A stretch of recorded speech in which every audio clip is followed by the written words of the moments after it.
प्यारे बच्चों, class 12th का फाइनल एग्जाम जैक बोर्ड का बहुत नज़दीक है और बाजार में विभिन्न गेस्ट पेपर आ चुके हैं।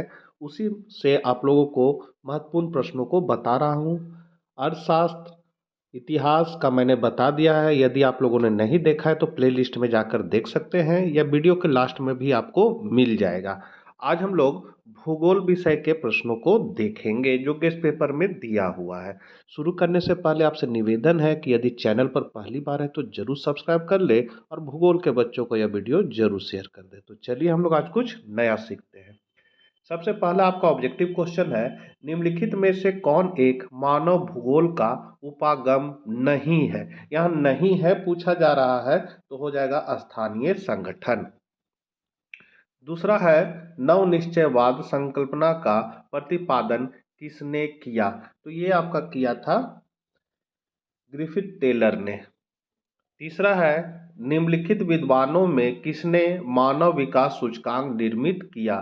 तो ये आपका किया था डॉक्टर महबूब उल हक ने। चौथा है, निम्नलिखित में कौन रोपल फसल है। तो रोपन फसल पूछा जा रहा है तो यहाँ आपका हो जाएगा कोको। निम्नलिखित में कौन प्रदेश विस्तृत वाणिज्य अनाज कृषि के लिए उपयुक्त नहीं है। तो यहाँ हो जाएगा अमेजन बेसिन। निम्नलिखित में कौन कृषि आधारित उत्पाद नहीं है। तो यहाँ हो जाएगा नमक। ये तो समुद्र से मिलता है।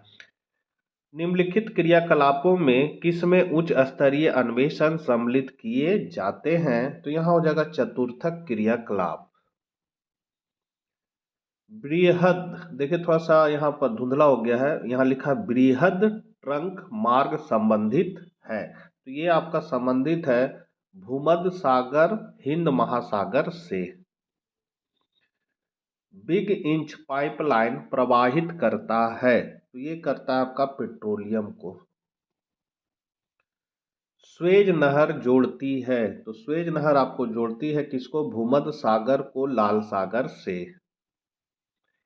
निम्नलिखित आर्थिक क्रियाओं में कौन ग्रामीण अधिवासों से संबंधित है। तो यहाँ अधिवासों से संबंधित आपका है प्राथमिक। किस प्रकार की बस्ती सड़क नदी और नहर के किनारे पाई जाती है। तो ये पाया जाता है आपका रेखीय। निम्नलिखित में से कौन इथोपिया की राजधानी है। तो ये इथोपिया की राजधानी है अदीस अबाबा। 2011 की जनगणना के अनुसार भारत के किस राज्य की जनसंख्या सबसे कम है। सबसे कम है तो यहाँ हो जाएगा सिक्किम। निम्नलिखित में किस भाषा परिवार की जनसंख्या सबसे कम है। तो यहाँ आपका हो जाएगा चीनी तिब्बती।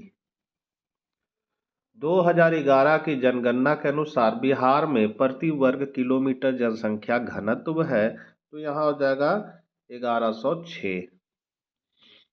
निम्नलिखित में कौन भारतीय कृषि की समस्या है। तो यहाँ भारतीय कृषि की समस्या उपरोक्त सभी है तो डी हो जाएगा। निम्नलिखित में कौन सबसे छोटी है। सबसे छोटी जो पूछा जा रहा है तो वो हो जाएगा माही बेसिन, सबसे छोटी।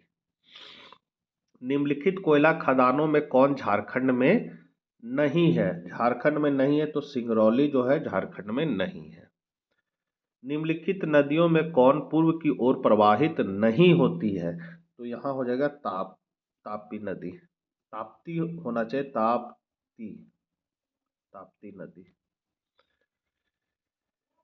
21 है आपका, निम्नलिखित में मौनपुर मध्य रेल मंडल का मुख्यालय है। तो यहाँ हो जाएगा आपका हाजीपुर। निम्नलिखित राज्यों में किसमें विजयनगर लौह इस्पात केंद्र अवस्थित है। तो यहाँ हो जाएगा कर्नाटक। उत्तर दक्षिण गलियारा जोड़ता है। तो ये जोड़ता है आपको श्रीनगर को कन्याकुमारी से। भारत में सर्वाधिक संख्या में शरणार्थी कहाँ से आए हैं। तो ये आया है आपका श्रीलंका से। और लास्ट ऑब्जेक्टिव क्वेश्चन है, ध्वनि प्रदूषण के प्रमुख स्रोत हैं। तो आपका सभी है इसका स्रोत, इसलिए डी हो जाएगा। ये थे ऑब्जेक्टिव। अब हम लोग वस्तुनिष्ठ प्रश्नों को देखेंगे। पहला क्वेश्चन है, प्रतिकर्ष कारकों के दो उदाहरण लिखिए। तो हो जाएगा प्रतिकर्ष के दो कारक बेरोजगारी और रहन सहन की निम्न दशाएं। ये प्रतिकर्ष के कारक है, मतलब जो बाहर जाने को प्रेरित करती है। विवृत खनन खनिजों के खनन का सबसे सस्ता तरीका क्यों है?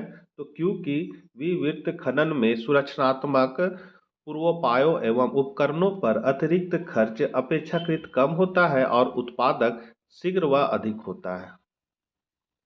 तृतीय क्रियाकलाप क्या है? तो सेवा सेक्टर से संबंधित ऐसे क्षेत्र जिनमें की गई भूमि पर निवासियों को समस्त प्रकार मूर्त वस्तुओं के उत्पादन की अपेक्षा सेवाओं की सुविधा जैसे आवास, पानी एवं अन्य का व्यावसायिक उत्पादन होता है। तृतीयक अवसंरचना आदि उपलब्ध करवाकर बस्तियों क्रियाकलाप कहलाते हैं। मतलब ये आपका तृतीय, यहाँ बस्तियों की जगह होगा तृतीय क्रियाकलाप कहलाते हैं।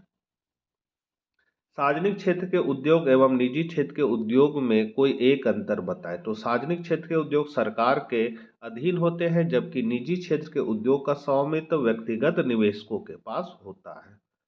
मानव बस्ती को परिभाषित कीजिए। तो मानव बस्ती का अध्ययन मानव भूगोल का मूल है, क्योंकि किसी भी क्षेत्र में बस्तियों का रूप उस क्षेत्र के वर्तमान वातावरण से मानव का संबंध दर्शाता है। एक स्थान जो साधारणतया अस्थायी रूप से बसा हुआ हो उसे मानव बस्ती कहते हैं। दूसरे शब्दों में किसी भी प्रकार और आकार के घरों का समूह जिसमें मानव निवास करते हैं मानव बस्ती कहलाता है। जनसंख्या घनत्व को परिभाषित कीजिए। तो प्रति वर्ग किलोमीटर या प्रति इकाई क्षेत्रफल पर निवासित व्यक्तियों की संख्या को जनसंख्या घनत्व कहा जाता है। आपके अनुसार नवनिश्चयवाद का क्या महत्व है? तो नवनिश्चयवाद विचारधारा यह बताती है कि हमें प्रकृति का सहयोग प्राप्त करने के लिए उनके द्वारा निर्धारित सीमाओं को नहीं तोड़ना चाहिए। मानव को विकास की योजनाएं क्रियान्वित करते समय प्रकृति के साथ सामंजस्य स्थापित करना चाहिए।